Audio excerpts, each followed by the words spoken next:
The dream of the yellow flower. A mother's love beyond worlds, asleep, filled with longing in the quiet village nestled between the green hills. There lived a little girl named Arohi. She was only 8, yet her eyes held a depth that spoke of stories untold, grief unexpressed. Arohi's mother had passed away when she was just a baby, leaving her father and grandmother to raise her.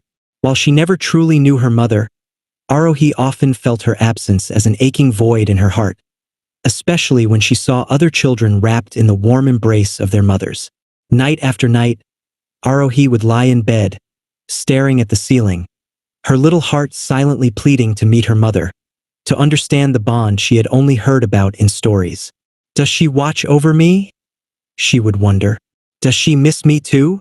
One fateful night, as the cool breeze whispered through the open window, Arohi fell into a deep slumber. She was unaware that this night was unlike any other, that something magical was about to unfold. Entering the dream world, the dream began like any other. Arohi found herself standing in the middle of a vast meadow, the kind she had seen in storybooks. The grass was soft under her bare feet, and the sky above was painted in hues of pink and orange, as if the sun was forever setting but never quite disappearing. Felt warm, familiar, as though she had been there before. In the distance, she saw a figure, tall, graceful, and radiating a soft, golden light. The figure seemed to be waiting, standing under a large, ancient tree adorned with blossoms of every color imaginable. The air smelled sweet, like fresh flowers after a summer rain. As Arohi walked closer, the light around the figure became clearer, and suddenly, her heart skipped a beat. It was her mother. She recognized her from the old photographs her grandmother kept in the family album.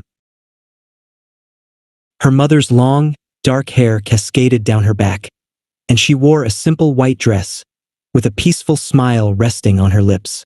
Arohi's feet seemed to move on their own, carrying her toward the woman who, though she had never met in waking life, felt like home.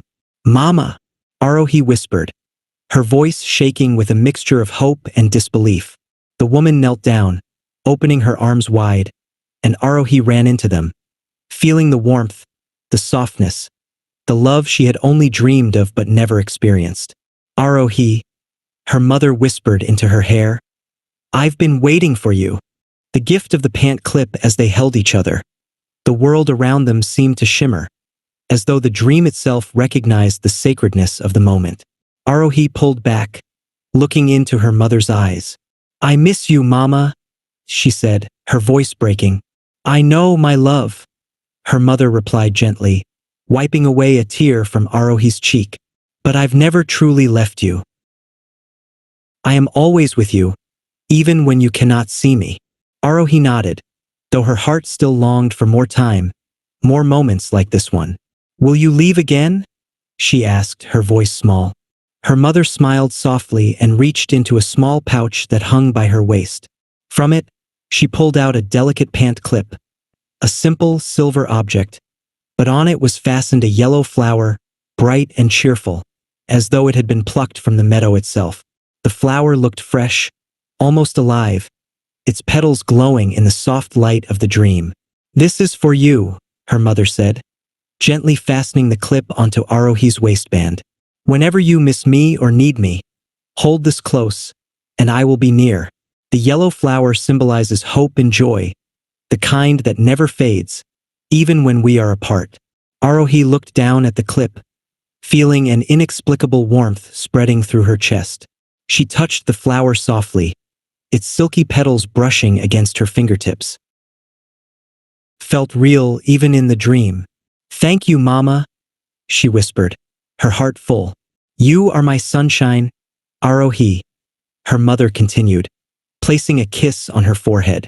"Remember that no matter how far apart we may seem, my love for you will always bloom, like this flower." Waking to reality, the dream began to fade, the colors of the meadow slowly dissolving into darkness. But Arohi held onto her mother's hand as long as she could.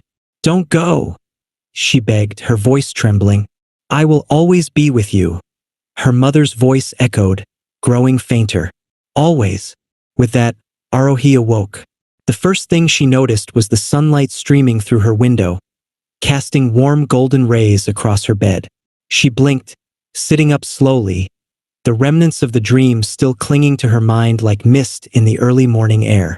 Her heart ached with the loss of the dream world, but there was also a strange sense of peace, as though she had been given something more than just a fleeting vision. And then she felt it. Her hand instinctively reached for her waist, where she had worn the pant clip in the dream. To her astonishment, her fingers brushed against something smooth, metallic. Arohi's breath caught in her throat.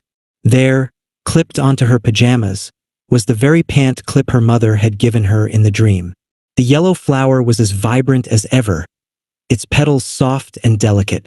She stared at it, disbelief washing over her. How was this possible? She had only dreamt of the clip, yet here it was, real and solid, resting against her. Her heart raced, but at the same time, an overwhelming sense of calm washed over her. This was her mother's gift, a reminder that their connection transcended the boundaries of the waking world. Carrying the memory, Arohi carried the pant clip with her everywhere from that day onward. It became her secret source of strength, her quiet reminder that her mother's love was always close, even if she couldn't see her. Whenever she felt lonely or sad, she would touch the yellow flower, and a warmth would spread through her heart, as though her mother was wrapping her in a loving embrace. One day, while playing in the garden, Arohi's grandmother noticed the clip fastened to her dress. "Where did you get that, dear?" she asked curiously, her eyes soft with affection. Arohi hesitated for a moment, unsure how to explain the impossible. But then, with the innocence only a child could have, she smiled and said, "Mama gave it to me." Her grandmother's eyes widened in surprise. "In a dream?" she asked softly, understanding filling her gaze. Arohi nodded. "Yes, she told me she's always with me, even when I can't see her." Tears welled up in her grandmother's eyes, but they were not tears of sorrow. Instead, they glistened with the bittersweet joy of knowing that, somehow, Arohi's mother had found a way to reach out from beyond the veil of the living, to give her daughter a gift of love that would never fade. A love that never fades. Years passed, and Arohi grew older, but the memory of that dream, and the gift of the pant clip, remained with her. She cherished the yellow flower as a symbol of her mother's undying love, a bond that not even death could sever. Whenever life became difficult, whether it was the challenges of school, the struggles of growing up, or the pain of loss, Arohi would hold the pant clip close, and the warmth of her mother's love would fill her heart once more. As she grew into adulthood, Arohi found herself sharing the story of the yellow flower with others. To those who had lost loved ones, to those who felt alone, she would tell them of the dream, the gift, and the message of hope it carried. "Love never truly leaves us," she would say, her voice filled with quiet wisdom. "It lives on, in the small things, in the memories, and in the ways we carry it forward." And so, the yellow flower became a symbol not only of Arohi's mother's love, but of the eternal connection between all mothers and their children. It was a reminder that love, once planted, could bloom in the heart forever, untouched by time or distance.